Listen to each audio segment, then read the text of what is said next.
Hello, everyone, and welcome to today's Dynamics 365 Tech Talk, where today's topic is Warehouse Management Configuration Deep Dive. My name is Evan, and I'll be your moderator today.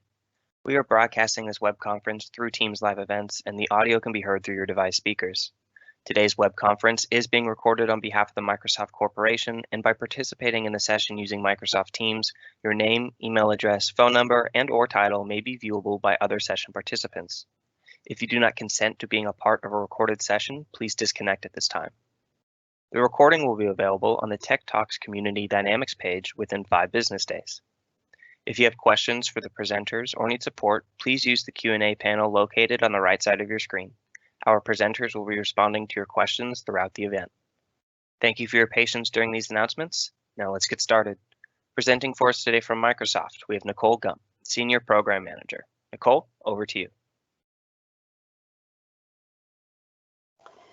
Thanks, Evan. Welcome to our next session in our supply chain management for Dynamics 365 Tech Talk series. Today, as Evan said, we're going to go through a warehouse management configuration deep dive. So we are going to cover our 3 core configurations that we need to set up when using the warehouse management module. So please note that today's session is meant to be a broad overview of these configurations, their definitions and their functionality and their uses, but we will not necessarily cover any specific business requirements or use cases for any specific industry. But please put your questions into the Q&A and we will address them throughout, as Evan mentioned, or at the end, should have some time to take some live Q&A as well. So let's get started. So our agenda for today. So we will start by defining our 3 core configurations. Then we will describe their functionality. And then I will provide some tips and tricks for working with these configurations. And as we are going through the tips and tricks, we'll also be working in a live environment with Kintoso demo data. So let's begin with just defining what we consider our core configurations for warehouse management. The first configuration is our wave templates. So these define the processes that are performed by the system in order to create work. Our second core configuration is the work templates, and the work templates define the structure of our work. Think of these as the workflow or the steps that need to be completed in order to complete a transaction. And lastly, we have our location directives. So these define the business logic of our work, or what we consider the what and how many and where of the process. So now that we've defined our terms, let's talk a little bit about the functionality of each of these configurations. So in this section, I have provided a graphic that hopefully gives all of you visual learners a different way to think about some of these configurations. So let's start with the wave templates. So we defined these as the processes that are executed to create work in the system. So what I have depicted here is this funnel, and the funnel is really meant to represent the allocation step in our wave, which is really the step that's doing the most thinking or processing of that business logic. So the circles that are in the funnel are meant to represent the inputs to that allocation process. So We have our demand lines. So these would be our source orders, our sales orders, transfer orders if we're talking about shipping, or maybe a production order or a Kanban if we're talking about manufacturing. So along with those demand lines, the system is also evaluating our other two core configurations of work templates and location directives. So all together, those inputs get put into our funnel when the system is doing that allocation step in the wave, and the output ultimately is our work transaction. So really think of that wave process as the engine in our warehouse management module that's really doing all of the business logic processing and creating our work transactions for us. So if we move to the work templates, we defined these as the structure of our work or the workflow, meaning in the work templates, we have to define the individual steps that need to be completed in order to complete a work transaction. So in this graphic, I have depicted 3 different types of work that might have different structures. So on the left-hand column, I have depicted purchase orders, which might have a very simple flow of one pick from our inbound dock and just one put into our storage in our warehouse. So one thing to point out, as we're working with work templates, if we have a work order type that is using pick and put steps, those always have to be paired together. We cannot just create a work template with a pick line or just a put line. You will get a warning message in the system, and we'll see that later, that tells you that the pick and the put has to be in a pair. So if we move to the middle column for sales order type of work, we see a bit more complex structure where we have 2 different sets of pick and put. So in this case, our workflow looks like we are picking from our storage location, and then we are putting to some type of intermediate location before we ship. So that might be a staging location. And then after, whether it's a period of time it needs to pass as we're accumulating inventory in that staging location, or perhaps we are just contacting carriers to rate and route our load that inventory is going to go on. Whatever is happening in that staging location, after that activity is completed, we have another set of work instructions here that says we are going to then pick that inventory back up from staging and move it to our outbound dock or our final shipping location. So for this particular sales order workflow, we've got those 2 pick-put pairs.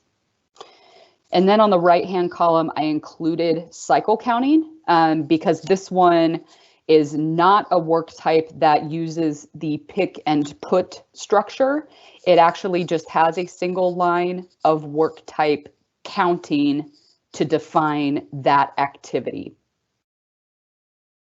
So those are 3 different structures that you may see in the work templates. And then let's talk about our location directives. I'm going to spend a bit of time here, and I've got an example of this on the next slide, because we find as solution architects and certainly in working with our support teams at Microsoft, that we get a lot of questions specifically around the setups and the execution of location directives. So I want to make sure that this is really clear and we give a good example here. So I have chosen this graphic for the location directives because the actual form in the system is also broken down into 3 parts. So I like that this graphic is also has 3 rows across. So on the left-hand column, I have actually named the 3 rows with what they are named in the system, in the fast tabs of the form.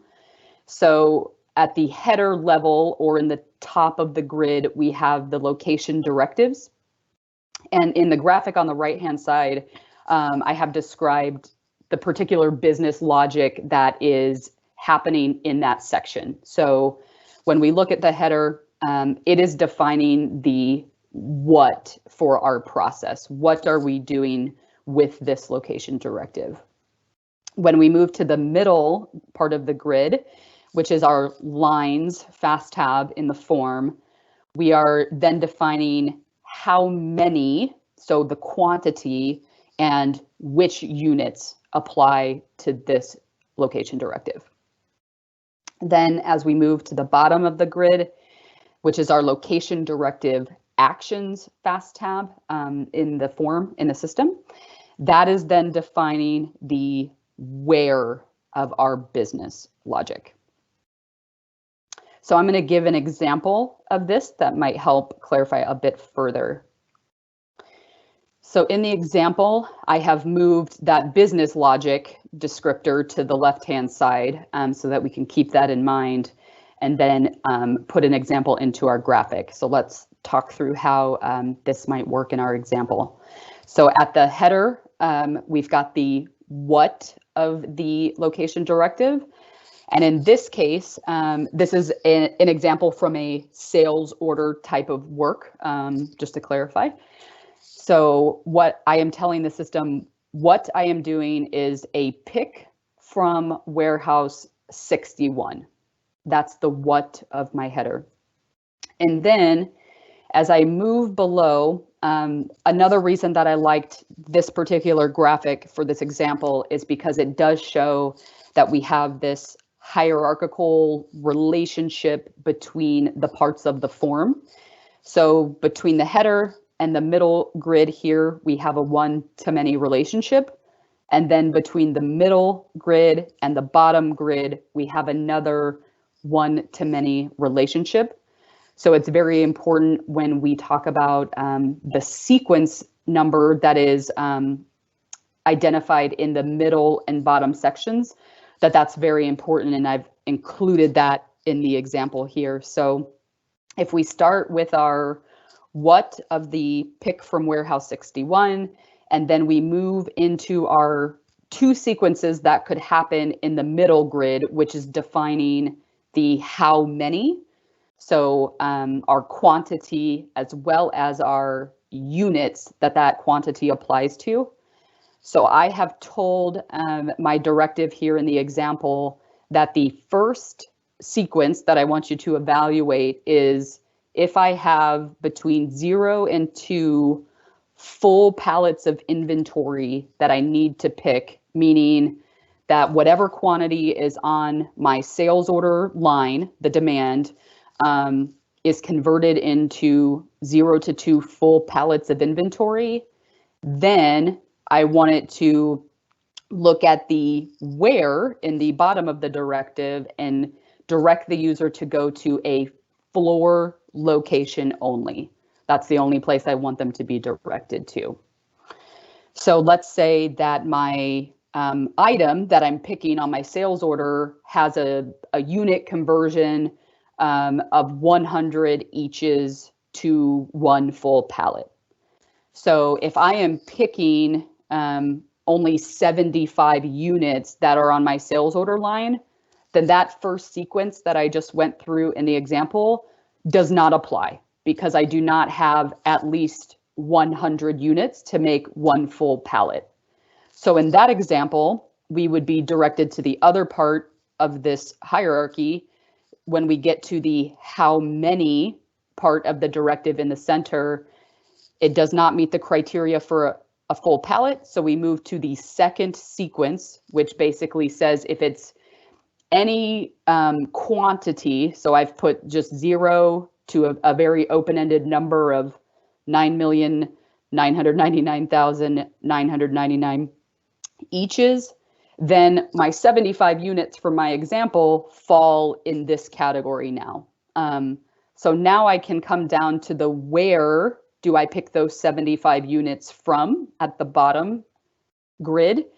And you can see that, again, I have got a sequence, so that one-to-many relationship between the eaches and where I can look for it. So in this example, I have told the directive, first, go look for those 75 eaches from the item's fixed location. So if it has an assigned location that I typically pick this item from, I want to first check there, just for picking efficiencies. But if that fixed location either does not have sufficient inventory, maybe there's only 50 units sitting there, or maybe it's empty and we have not replenished it, then I have given my directive a second sequence to check for where I might be able to pick this inventory and still fulfill the demand, because I don't want this allocation to fail. And I still want the system to create picking work for me, even if that fixed location does not have sufficient inventory. So I have given it a second option of looking in my bulk storage for those 75 eaches if the system cannot find them in the fixed location. So this example hopefully helps not only clarify the business logic that is being evaluated in the form, but also the relationship between the parts of the form and how the sequences are working when it's being evaluated. And keep in mind as well, and we'll jump into the system and look at this form live, but as the wave is processing and it's going through that allocation step, if we remember back to that funnel, it is taking every demand line that's in that wave, and it's going through this logic in the location directives for every single line that you're trying to fulfill. So this logic is being evaluated many times over, potentially within a single wave. So the way that we configure this is important, and we'll come back to that in the tips and tricks as well. So let's move in to our tips and tricks section. And we're going to start with our wave templates. So the first tip that we have applies pretty universally unless you have some specific business requirements to manually manage your wave process. Typically, we do not see that as being a requirement. So we would recommend that you automate the wave creation process, the processing of the wave at release to warehouse, and the release of the wave after it's been created, which means that the work that was generated from the wave is not blocked and it can be immediately processed. And you can actually see in the screenshot on the right-hand side that the parameters to automate those processes are these three that are checked here, and we'll look at them in the system as well.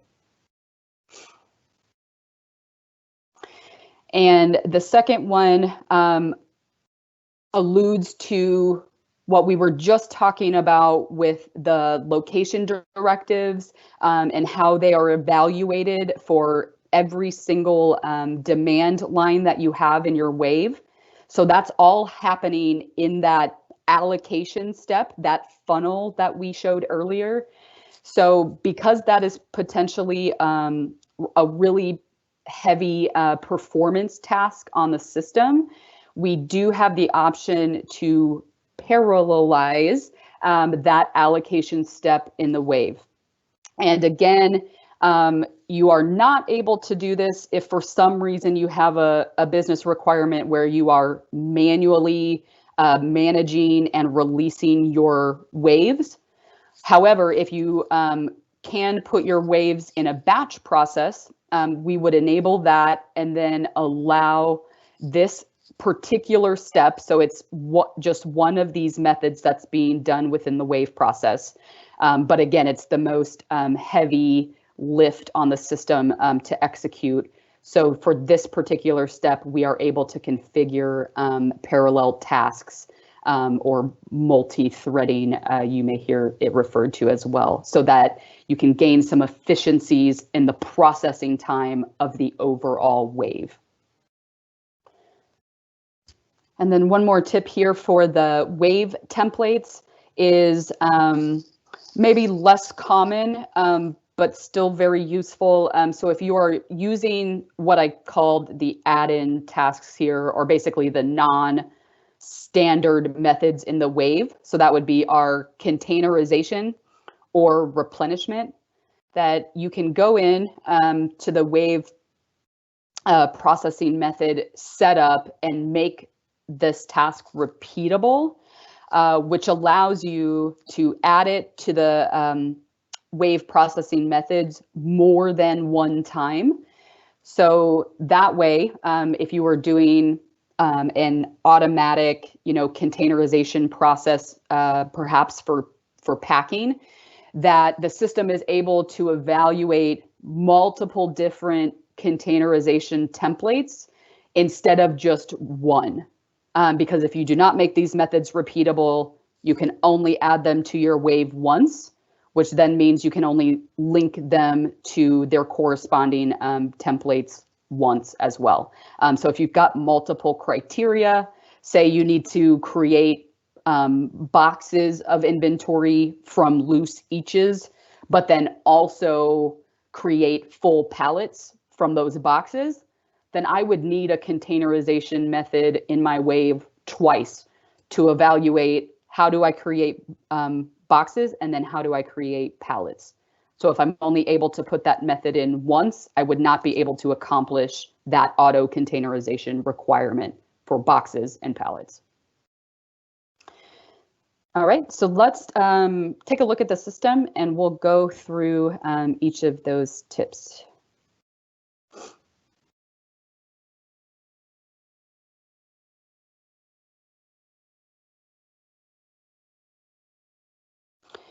Okay, I had a direct link to opening up my wave templates in the system, but I'll go ahead and just point out quickly where these are. So under warehouse management, under setup, and under waves, we have wave templates here as the first form under this section. So that will bring you here. Our first tip was about automating the creation, so that's this parameter here, and then automating the processing of the wave. So when you release an order to the warehouse, that triggers this wave to begin. And so we want to automate the processing by checking this parameter here. And then the automation of the release is this third parameter here. And again, when we say release, I know that's a bit confusing because we use the term release to warehouse when we talk about warehouse management, but this actually means releasing the work that was created by the wave so that it is not blocked for processing. So if you automate this, whatever work is generated can be immediately executed by your users. So that is the first tip. Let's move to, we talked about being able to multi-thread or parallelize our allocation step in the wave. So if we're looking at this shipping template, that would apply again to sales orders and transfer orders. And I'm looking at just this first one in the list is for my warehouse 24 in my USMF legal entity. This is all Contoso data, so you can certainly take a look at it yourself as well. I see the allocation step here. So in order to speed this step up, if I've got really large waves, this especially would be, if you're only processing a batch of orders, maybe once overnight or maybe a couple of times a day. And so you've got a bulk of your demand being evaluated in one single task, then this is certainly going to help you speed up that processing time. So a couple of things that you need to do to enable that wave parallelization is to go into the warehouse management setup and the warehouse management parameters or the module parameters form. And you'll see under the general tab, under the wave processing fast tab, we have this process waves in batch parameter that needs to be enabled.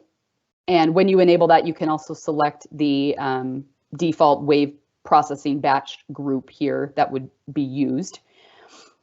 And then the other thing that you want to do once that is enabled is to go to warehouse management, and under waves and wave process methods, you want to find that allocation step. And you'll see that when I select that, I had an extra button that was enabled in the header of my form that says task configuration. If I click another method in here, you'll see that it is disabled for every other method. So right now, this only applies to the allocation step. And again, that's because we find that this is the step that is taking the longest to run. But I click on the allocation and I click on task configuration, and that allows me to define for a particular warehouse. So this might be, my main distribution center that has the bulk of my transactional volume. So I set it up maybe just for this warehouse, and maybe I have some other smaller warehouses in my network that I'm not as worried about the processing time. So I don't necessarily have to set up every warehouse here, but I could, right? I could add an additional warehouse in my network to this form as well. So you just select the warehouse. You tell it this is maximum number of batch tasks or threads that we're using. And you can define a specific batch group. So maybe instead of it using the default one from the module parameters, we may define different batch groups, even just for the particular warehouses if we really have that complex of a distribution network and high enough transactional volume to necessitate that. So I might select a different batch group there for my other warehouse. So once that is configured, so again, we're just in the configuration of the wave process method. We went to allocate wave and configured the task to tell it how many threads it can use. And we have enabled the processing of waves in batch from our warehouse management module parameters. So now if we go back and look at our wave template for warehouse 24 or for warehouse 61, because I just set that up as well. When we release an order to the warehouse and our wave template is triggered, it's going to automatically create my wave and process it. It's going to go through all of these methods. And when it hits this allocate wave step, it's now going to be able to process in as many threads as I defined in that wave process method. So that should be a noticeable performance improvement in your wave processing time if you set this up. Okay, and then ultimately it's going to create work, and then it's automatically going to release that work based on my setup. So let's talk about one other tip that we defined, which was being able to make our kind of non-standard or these add-in methods repeatable. So you'll see here, this is another setup that we do from the wave process method. So you'll see that I have the containerization step flagged as make method repeatable. I'm going to turn this off because I want to show you the default behavior, and then we will turn it back on to see the difference. So in our wave template, I've got these methods that are they're not added by default when you create a new wave template. But if I want to add this containerization step in to try some auto containerization, I can. You'll notice it's just asking me to define the wave step code. That is the link that would tie it to that external template to evaluate your criteria that I mentioned. That setup is a bit outside the scope of this discussion, but just I want to make sure that we're aware that that's what it's used for. So you'll see here that because this method is not repeatable, I just turned that parameter off. that when I added containerization to my methods, I now no longer see it as an option to select over here. However, if I would go back to my wave process methods setup and make containerization repeatable again and save that setup, I can now go back to my wave templates. And now I see that even though I have a containerization step already, that I also have it available as an option again, and I can add the containerization step in twice. And I can continue to do that, right? So again, the example we gave earlier was, I might have a wave step code that is linked to a container build template for boxes, in the first sequence here. And then as it evaluates containerization again, I may have a different step code defined for a different container build template that is trying to create full pallets out of the boxes it created in this step. So that is how you would achieve that. You have to first make this method repeatable. All right, so let's switch back to our tips and tricks and let's move on to work templates. So in our work templates, we want to talk about leaving gaps in our sequence numbers. When we say sequence numbers, we mean the actual sequence number of the header of the work template. You'll see in my screenshot here, that's sequence 3, but we will talk about that when we get into the system a little bit more for an example. The next tip would be to make sure that if you're using work pools and work priorities to help manage the allocation of your work to your users, so that workforce management, that you go ahead and assign the default values for those on your work templates, because it's going to save your warehouse supervisor or manager, who's ever managing that allocation of the work to the users. It's going to save them a lot of time and having to do that assignment manually. And then also on the work templates, when we do have a more complex structure, like we showed in the example for the sales order, and that's also what I'm showing here in the screenshot, a sales order with 2 pick and put pairs.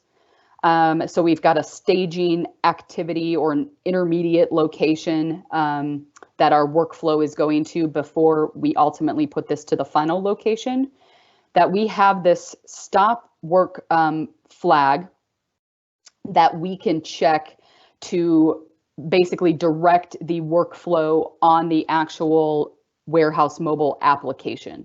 So we'll talk about that example as well. So let's switch to the system so we can talk about these in a little more detail. So for the work templates, again, just to show where this is at, under warehouse management, setup, work templates, that will take you to this form here. We have got our work type drop down at the top. So if we look in here, we've got all the different work types that we might be working with in warehouse management that we would set up these work templates for. It is always going to default to the sales order work type. So just keep in mind if you're doing configuration and you're working with other types that you'll want to go ahead and switch this first. So I could switch to transfer issue, and that's going to show me my transfer picking work templates that are in the system. So you will see here, and let me switch back. We've got a few more examples in the sales order side. If I look up here at the top, the first tip that we gave was about the sequence numbers.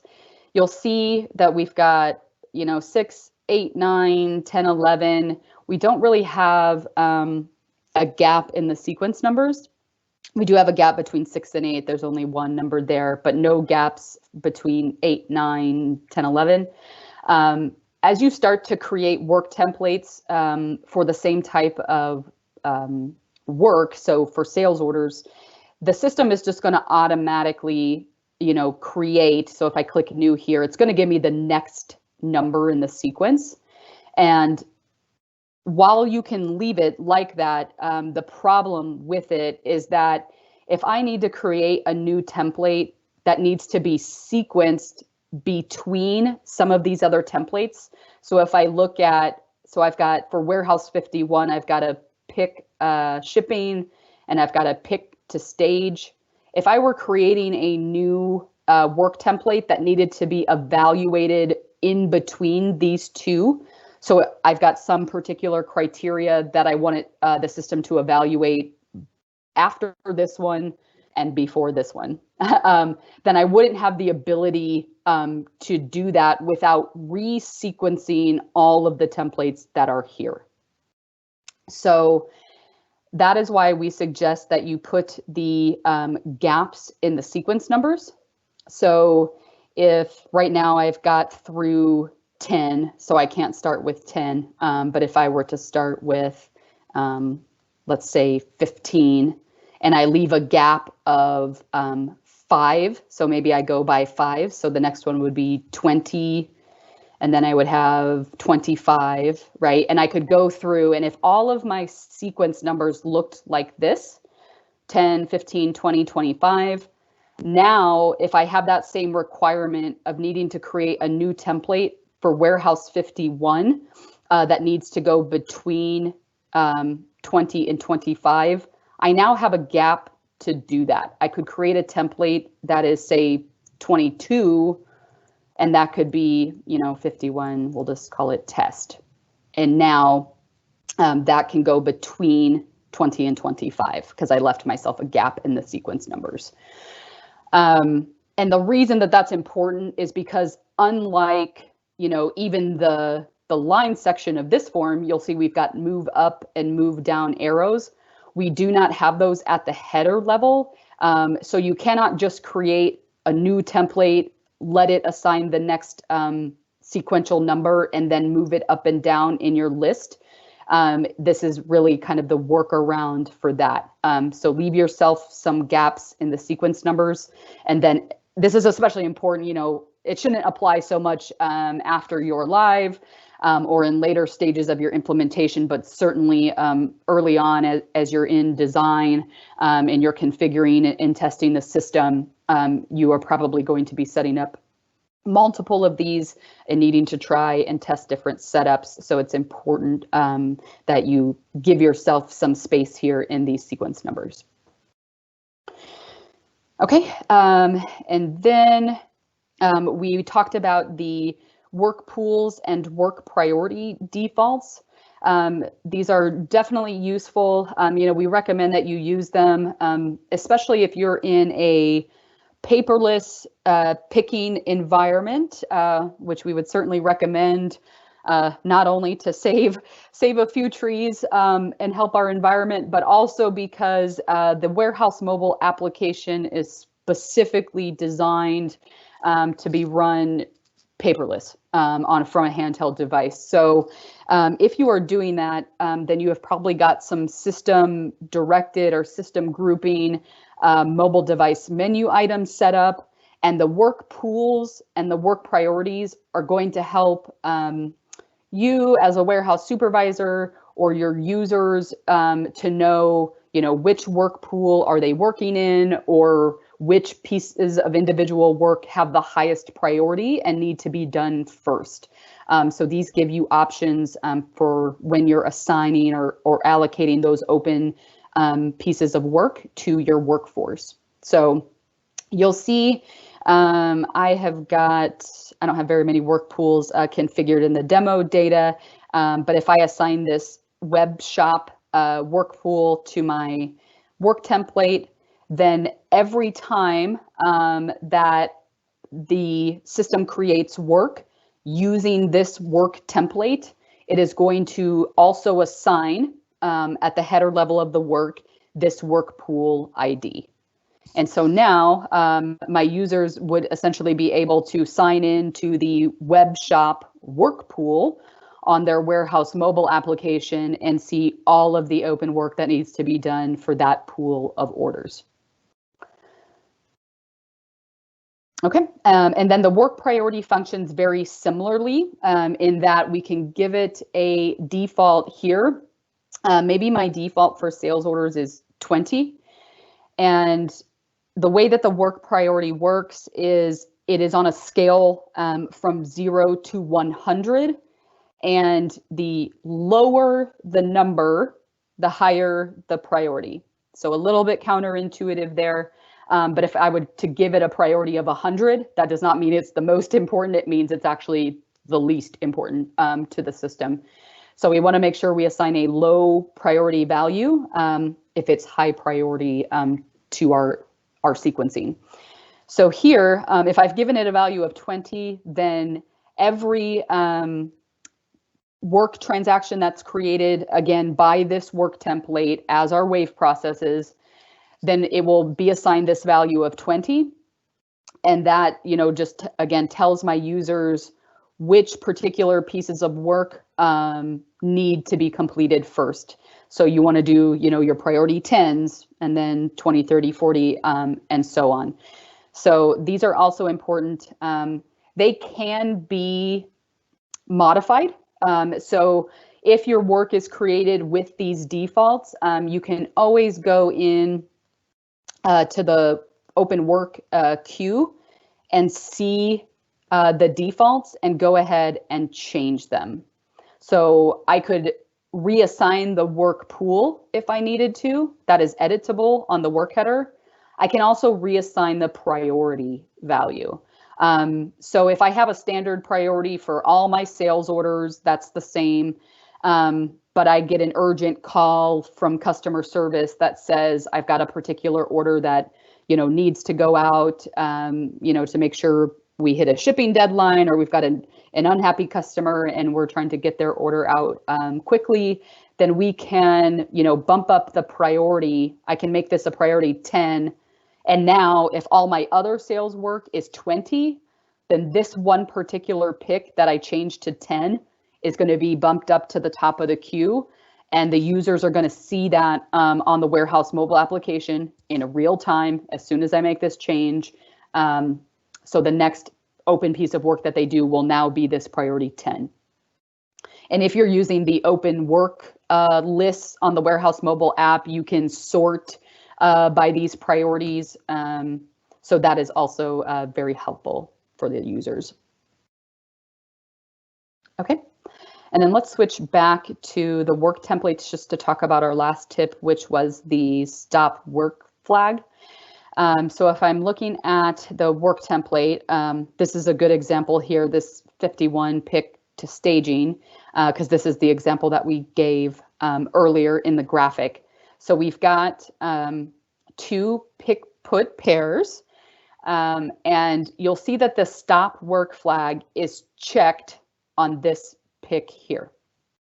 So what this is basically telling the system is after this first pick and put steps are completed in our workflow, that before the next pick starts, I want you to stop the user from moving on and completing this transaction. So the reason we would do this, specifically in a scenario like this, is for the same reason that I described earlier in the graphic. If we have a pick from inventory and we put it to a staging location, then there may be some activity that needs to happen in that staging location. Maybe I'm doing a visual inspection, a quality check of the inventory that was put there.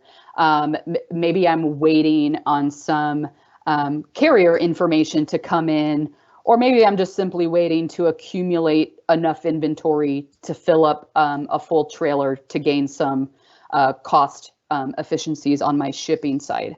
Whatever is happening in that intermediate location, I don't want the user to move on to the next set of steps of picking from staging and moving to the bay door until that activity has been done.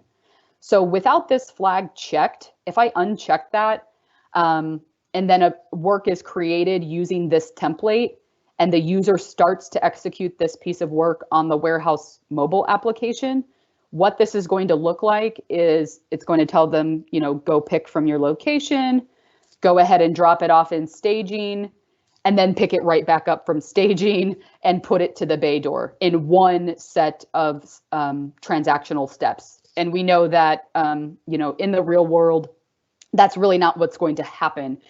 So we want to be able to tell the system using this stop work flag.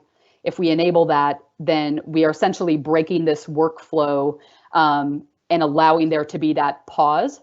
So even if this is the same user who completes the first set of steps and the second set of steps, they have that chance to put the inventory down to the staging location, do whatever needs to be done, and then scan it at a later time or whenever the process needs to be completed.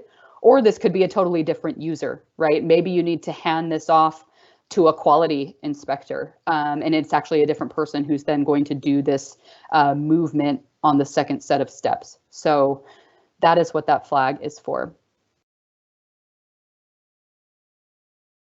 And that was all of our tips on work templates. So let's move to location directives. So we've got another few tips for you here.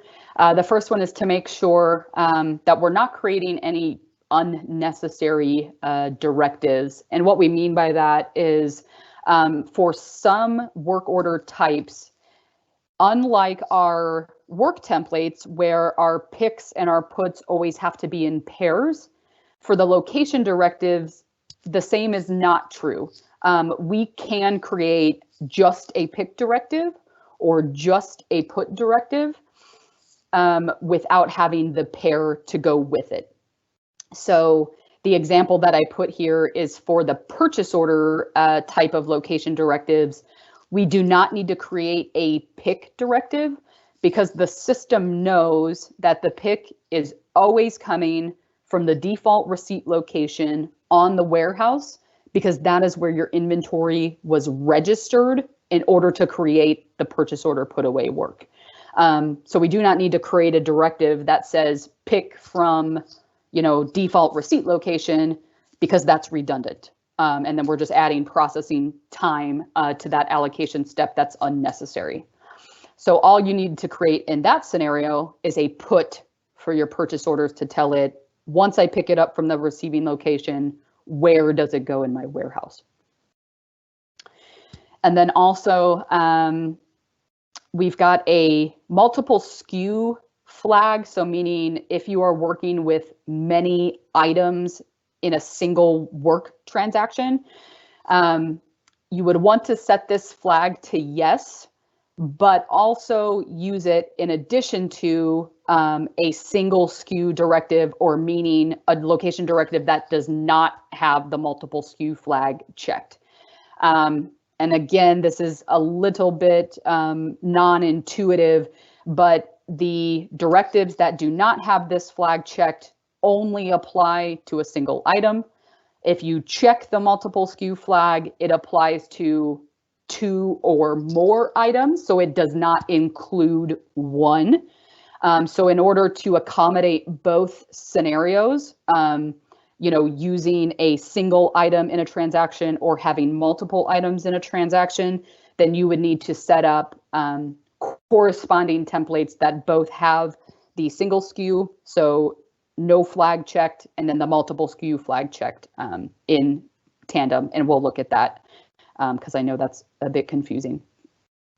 And then lastly, just to make sure, and this applies again to the work templates that we just talked about, as well as these location directives. But because we have this sequencing nature to this form, that it's important that you are defining whatever your most specific or most granular criteria is in the first sequence. And then as the sequences go down, that you can start to get more and more general or more broad in your criteria that's being evaluated. And the reason for that is because if you have a very general criteria as the first sequence that's being evaluated, it's going to capture almost all of your scenarios, and none of the other more specific criteria is ever going to get a chance to be evaluated, because the system's going to stop as soon as it finds a match. So let's switch to the system to talk about those quickly.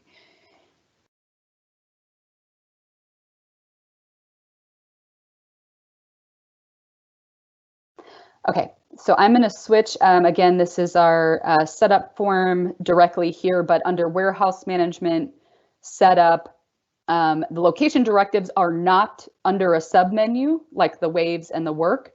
They are simply under the warehouse management module parameters. They're the second form here. So when you come into the location directives, again, you have all the different types of work you might be working with in a drop down here. So if I look at purchase orders, this is a good example of our first tip, which was if I look at this first one for warehouse 24, all I have got is a put directive. I do not have a pick directive because, again, the system assumes that pick is coming from the default receipt location. So all I need to tell the warehouse is where I am going to go ahead and put this inventory. I'm going to stay on this one because I think we can use it for our other tips. The next one was about using the multiple SKU flag. So you'll see that in the header. So again, as we defined in the graphic, this is the what for the business logic. So what am I doing? I am putting away a purchase order into warehouse 24. And in this case, it's only a single item. If I was doing some type of receiving process, or if I had mixed license plate receiving where I had multiple SKUs on a license plate that is being put away, this directive is not going to apply because this one only allows a single SKU because I don't have this checked. So what you would want to do, and what we mentioned in our tip, is actually I would have another directive that would be, we can call it 24 PO direct multi, and this would be a put. It's in warehouse 24, and this time I can check the multiple SKU flag, and now I have these two different directives that are both for a purchase order put away in warehouse 24. One of them allows me to put away a single item. So if I'm just doing purchase order line receiving and it's a single item, this directive can be used. If I've got that multiple item receiving, or I'm building pallets and doing some sortation on my inbound dock before I do a put away work, then I might have multiple items. Now this directive can be used because I've got the multi-SKU flag checked. Okay, and then the last tip was about making sure that we do our most specific to our most general criteria when we are working with our sequences. So this example here, if I'm still just looking at purchase order put away, this is my single SKU. The how many and which units section in the middle is telling me from 1 to 99,999, does not have a specific unit restricted. So this is just going to be my inventory unit, is going to be directed where at the bottom. If I look at the query, it's saying to my floor location. So that is one specific criteria that I might have. What I'm going to do is add in here a second sequence that instead of just being to the floor location, maybe it's, anywhere in my warehouse, because I want the system to kind of have this catch-all so that work does not fail to allocate, but instead, if it cannot find an available location in the floor locations in my first sequence, that it has a second sequence that is more generic or a more broad criteria where it can find another place to put the inventory outside of those floor locations in the first sequence. So that is what we mean. Let me refresh here. That is what we mean by having a more specific criteria. So that first sequence says only look at floor locations to put my inventory away. The second sequence is not as specific. It basically lets the system evaluate any location within the warehouse to put away. That, you might not go that broad, but just for the sake of our example. So those are our location directive tips. So I'm going to go ahead and go back to our presentation. And I'm going to pause. I know we've got a few minutes left. Zach, is there anything that came up in the Q&A that I can address live? Hey, Nicole. We got one question, or we have two. We'll see if we have time for them. But one question is, what would happen if there is not enough inventory to reserve? Like, what happens in that scenario? If there's not sufficient inventory to reserve, then we're really never even going to get to the point where the system is using any of the configurations that we have talked about today, because warehouse management is really dependent on physical inventory being available, so that it can process waves, allocate inventory, and ultimately create work. We don't want to send a warehouse worker to pick an item that is not physically there. So we do not work with like negative inventories in warehouse management. Mm-hmm. And then another question was, what would happen if there was like 1.3 pallets of good, or an order for, again, more than a pallet, but not full pallet quantities? How would that work in terms of configuring that? Yeah, that's a great question. So if you have a scenario like that where it's not maybe a clean conversion to full pallets of inventory, let me bring up the like sales order location directives here. You'll see our warehouse 24. This is our picking directive for sales orders. And with this setup here, you'll see we've got two sequences in the middle grid, which is our how many and which units. So we have told it that first evaluate, we've restricted the units to being just a unit of pallet. So if our ordered quantity, our sales order line has a quantity of 130 in your example, and 100 is our full pallet quantity, then it would say, okay, I understand that 130 converts to 100 eaches of one full pallet and then 30 eaches remaining. And it would take that one full pallet of the first 100 eaches, and that meets the criteria of this first sequence. And then it would go down here and say, okay, for that one full pallet, where am I going to pick it from? And in this case, this says pick from our bulk locations. And now with the 30 remaining, it's going to reevaluate this whole directive. So we're going to start over in our sequencing. And now it does not meet the first sequence because it's not a full pallet for 30 remaining. It falls into the second sequence, which is not restricted by any unit. And now we are telling it that it can pick across multiple locations if it needs to. And it can first evaluate my flow rack locations for those 30 eaches.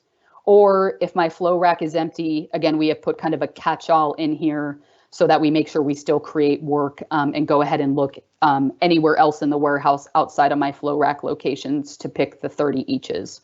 And then what you're ultimately going to end up with is a piece of work that has two picking lines, a line for a full pallet and then a line for 30 eaches, most likely from different locations, and then a single put to staging or directly to bay door, whatever your work template structure is defining. So that certainly can be accommodated with a setup like this. So thanks. All right, and I think we're right at our hour. So I'm going to go ahead and throw it back to Evan. So thank you for your time, and feel free to reach out to us with any additional questions. Awesome. Thank you, Nicole. We would like to get your feedback on today's session. I've posted a link to a short survey in the Q&A panel. We value your feedback and welcome your input on how we did today and what you would like to see in future sessions. Again, that survey scores on a scale from 1 to 5, with 5 being the highest score possible, and we thank you for your participation in that. As a reminder, the recording of today's session will be available on the Tech Talks Community Dynamics page within 5 business days. And I'd like to extend a big thank you to our presenter, Nicole, and a thank you to our audience for logging in and joining us today. Please stay safe and have a great rest of your day or evening wherever you are. Goodbye.